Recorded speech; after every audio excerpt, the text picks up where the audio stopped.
Hello students.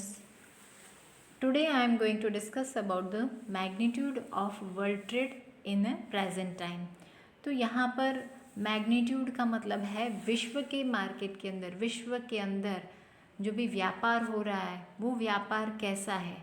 Means पहले के time से हाल की परिस्थिति जो है उस हिसाब से हाउ इज़ द ट्रेड, कौन सी फील्ड के अंदर ज़्यादा से ज़्यादा ट्रेडिंग होना है।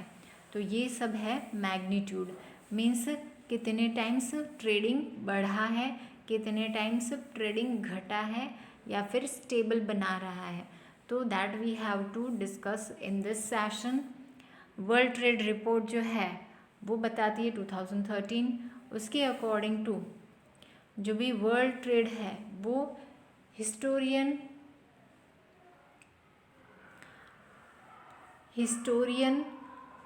एंग्नो मडिसन, तो उन्होंने जो रिपोर्ट बनाई है उसके अकॉर्डिंग टू, हिस्टोरियन का मतलब है कि जो भी हिस्ट्री जानने वाला पर्सन है दैट इज़ अ हिस्टोरियन, उसका नाम है अग्नो मैडिसन। उन्होंने रिपोर्ट बनाया था वर्ल्ड ट्रेड रिपोर्ट, और उसके अंदर जो भी डेटाज दिए गए हैं वो आपको ध्यान में रखने हैं। मिड 1800s मीन्स 18वीं सदी का middle, means 1850 the world's population has grown roughly six-fold. World output has grown 60 folds and world trade have grown over 140 fold. तो ये एक सर्वे से बताया गया है। According to this report, dramatic decreases in the transport and communication cost for being the driving forces behind today's global trading system. तो यहाँ पर जो भी एक्सपेंसेस होते थे तो उसके रिपोर्ट के according transportation and communication cost के अंदर बहुत ही ड्रामेटिक डिक्रीजेस हुआ है, भाव जो है उसके घटे हैं because of a transmission of the things, communication channels बढ़े हैं। Geo policies have also played a decisive role in the advances and reinforcing this structural trade. तो यहाँ पर जो जियो पॉलिटिकल्स है उसका भी बहुत ही अच्छा योगदान रहा है। तो यहाँ पर लास्ट 30 ईयर्स के बताए गए डेटास के according to world merchandise and commercial services trade have increased by about 7% per year on average. तो 30 सालों में पूरे विश्व का जो भी बाज़ार है उसके अंदर कमर्शियल सर्विसेज और ट्रेड 7% एवरेज इंक्रीज़ हुआ है। टोटल जो था उसमें इंक्रीज 7% हुआ है 30 साल में, सिर्फ और सिर्फ 7%। और 1980 and 2011 the share of developing economy in the world trade increases from 34 to 47%। Means developing countries कौन है, हमारी इंडिया का भी डेवलपिंग कंट्रीज़ के अंदर नाम आता है। तो इस इन बिटवीन दिस 34 से लेकर 47 तक का हमारा ट्रेड इंक्रीज़ हुआ है। And world imports increases from, world trade जो है वो इंक्रीज़ हुआ है 34 से 47 तक, और इम्पोर्ट जो है वो इंक्रीज़ हुआ है 39 से लेकर 42 तक, 29 से लेकर 42। So that have to be increase. Asian countries are playing an increasing role in the world, और हमारा इंडिया भी एशिया के अंदर ही आ रहा है। So that have played an important role in the world trade for progress of the trade. For the numerical declaration, decade means 10 साल जो होते हैं उसको decade कहते हैं। World trade has grown an average nearly twice, मतलब double होता था, as fast as world products, that is GDP, gross product जो होती है उसके अकॉर्डिंग टू डबल हो रहा था. This reflects the increasing prominence of international supply. जो इंटरनेशनल सप्लाई था China's, and hence the importance of measuring trade in value added terms. So that have to be tremendous increase in the trading. Tabular form में हम देखते हैं यहाँ पर average annual growth of world trade during different time period 1950 से लेकर 1973, that have to B 7.88, 1973 से 1985, that have to B 3.65, 1985 से 1996, दैट हैव टू बी 6.55, 1996 से 2000, दैट हैव टू बी 6.89, 2000 से लेकर 2011, that have to be 5% international market के अंदर, और 15 से लेकर 16 एक ही साल है, इसीलिए इसका डेटा कम है, पर ये कम नहीं है, बहुत ही ज़्यादा है, 2.8%. So that is of yearly growth. तो यहाँ पर growth rate is very important, और वर्ल्ड ट्रेड के अंदर generally that have to be increase in the world trade. Now India's share in global trade means विश्व के बाज़ार में हमारे इंडिया कहाँ पर है. ये तो विश्व की बात हुई, अब हमारे इंडिया, हमारा डेवलपिंग कंट्री है, उसकी बात करते हैं. India's share in the world trade has remain low considering the size and growth of the world trade. विश्व बाज़ार से हमारा जो है वो थोड़ा सा कम था. As a developing nation, India plays an important role in determining direction of the world trade. World trade के डायरेक्शन में हमारा इम्पॉर्टेंट रोल तो प्ले कर रहा है, पर उसमें जो भी कंसिडरेशन है वो कम है. India's own export have grown significant. Exports जो है वो बढ़ा है, and exports are raising significantly as a percentage of GDP. GDP जितना बढ़ता है उस हिसाब से एक्सपोर्ट्स भी बढ़ने लगा. एक्सपोर्ट मीन्स सामान बाहर जाता है. हमारा सामान की जब डिमांड आउट ऑफ कंट्री में ज़्यादा होती है तो अब हम एक्सपोर्ट करते हैं. तो एक्सपोर्ट से इनकम जनरेट होती है कंट्री के अंदर. सामान जाता है तो उसके बदले में फॉरेन करेंसी अर्न होता है, and that is for developmental purpose good. Through India's export are also rising significantly. The growth rate of imports has been higher than the growth rate of export. Import भी higher हुआ exports के सामने. So growth rate of import has been higher as compared to the growth rate of a export. export कम हुआ, import ज़्यादा हुआ, तो खर्च ज़्यादा लगेगा. import also constitute a greater percentage of GDP than export. तो GDP से भी ज़्यादा हमारा import होने लगा. import rate is higher. India is able to import more. बाहर से टेक्नोलॉजी मंगवाते थे, सामान मंगवाते थे, रॉ मटेरियल मंगवाते थे, तो ये सब का import होने लगा. क्यों?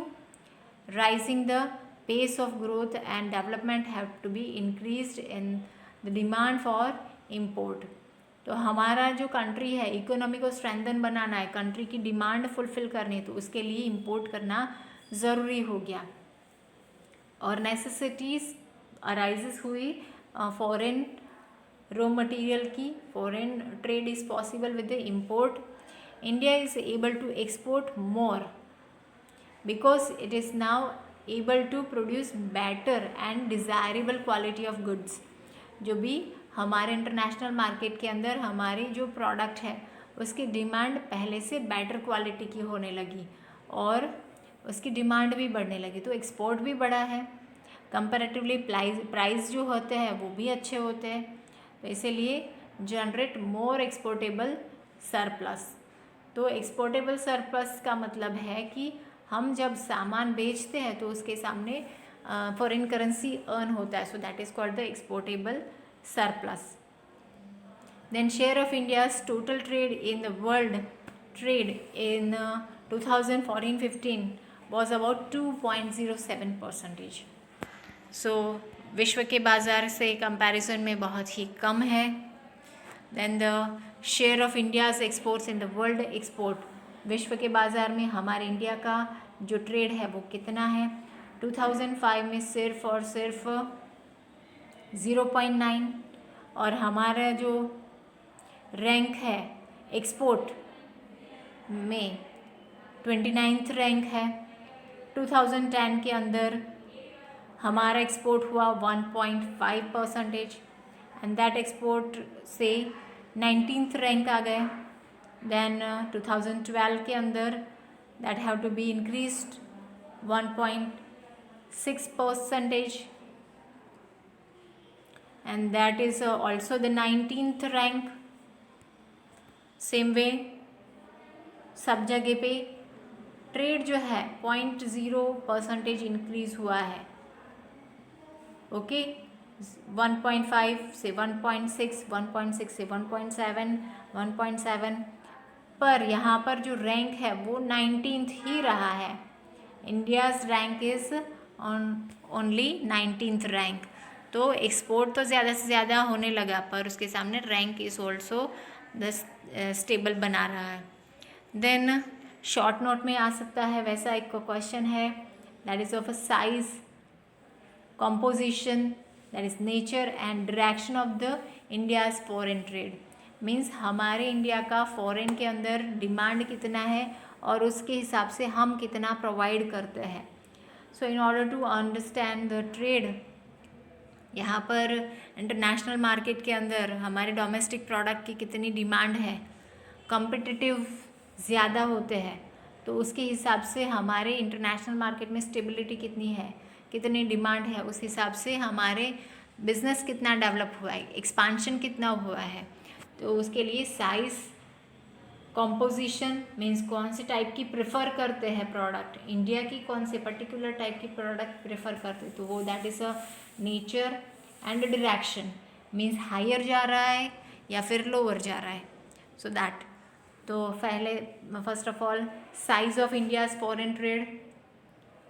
In simple terms, size of foreign trade means total value and volume of merchandise import and export of the countries, means जो भी लेन देन होता है import export का, that is the total value and the volume. Every successive year, if the payment made towards import and revenue generate from export, payment जो होता है import करते हैं तब पेमेंट करना पड़ता है और एक्सपोर्ट करते हैं तब रेवेन्यू मिलता है। मीन्स सामान जाता है तो पैसे आते हैं और सामान अगर हमें मंगवाना पड़ता है बाहर से तो हमें उसके सामने पेमेंट देना पड़ता है।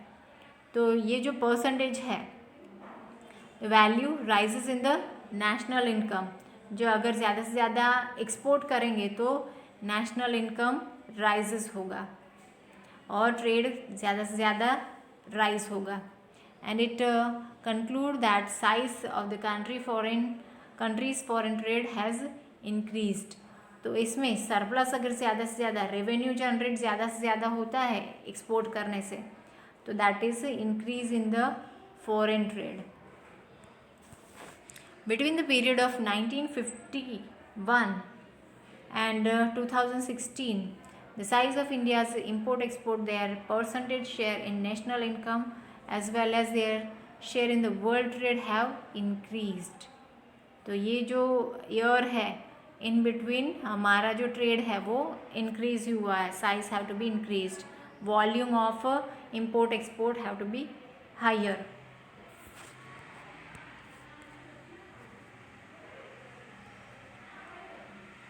Then tabular form में हम देख लेते हैं size of India's foreign trade after 1991. After 1991 क्यों बताया गया है? क्योंकि यहाँ पर इकोनॉमिक रिफॉर्म्स इंट्रोड्यूस किए गए थे. It is in the US dollar. Merchandise exports 1991-2 के अंदर 17.9 था. That have to be increased to 33.2 and that also have to be increased to 310.5. import कितना हुआ? बाहर से सामान आना था वो 19.4, that have to be increased 42.4 and much more increase import बाहर से विदेशी सामान आने लगा 448. So that is in the US dollar. Balance of trade negative जा रहा है. दोनों का सर्वे करते हैं इंपोर्ट एक्सपोर्ट तो से -1.5.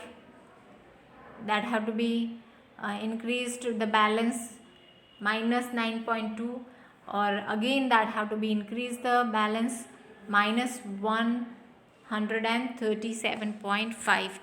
तो इससे पता चलता है कि हमारा इंपोर्ट ज़्यादा है as compare to the export. शुरू में जो साइज़ था that have to be remain, पर धीरे धीरे एक्सपोर्ट बढ़ने लगा पर उससे ज़्यादा से ज़्यादा इंपोर्ट बढ़ने लगा. तो 1980s के अंदर सिचुएशंस अलग थी और nowadays that have to be different adverse situations. So after 1991, India's export increases significantly to sustain international competition. Means international competition के अंदर टके रहने के लिए demand for the technology products etcetera. Petrol, क्योंकि फ्यूल के तौर पर हमें पेट्रोल चाहिए. ट्रांसपोर्टेशन कम्युनिकेशन के लिए हमें टेक्नोलॉजी चाहिए. So for that industries have to be demanded import for the technology, import of the petroleum products and that have to be remain more. और export जो है वो भी increase हुआ. So here developmental import countries raw material, know-how, machines etc. maintenance importance consistently electricity, infrastructural facilities. import related to skill formation etcetera ये सब भी बढ़ने लगा. तो ये किन चीज़ों का इम्पोर्टेंस था? तो ये आपको पूछ सकते हैं. You have to be very careful imports of this for your understanding.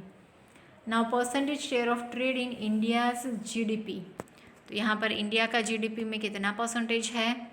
That is of in gross domestic product 1981 के अंदर measured in the US dollar 12% of shares. 1991 के अंदर that have to be increase to 13.9% of US dollar. 2001 के अंदर 19%. 2011 में 41.8% and 2014 में 38.3. That have to be decline. So that is with the world trade report 2015. तो GDP generally that have to be increased और हमारे जो ग्रॉस डोमेस्टिक प्रोडक्ट जो है उसमें बढ़ोतरी हुई है with the help of import export. World trade से हमारे जो ग्रॉस डोमेस्टिक प्रोडक्ट है हमारा इनकम जनरेट हुआ है. So that is a positive point. यहाँ पर ग्राफिकल रिप्रेजेंटेशन किया गया है. You can be observe with this graphical representation. Year is given and percentage shares is also given. So starting में that have to be upward rising, फिर that have to be goes down. So this way the trend is continuously rising. Now जो भी nature है composition वो next session में हम देखेंगे. Size जो है वो शॉर्ट नोट में पूछ सकते हैं. You have to study it well. Thank you.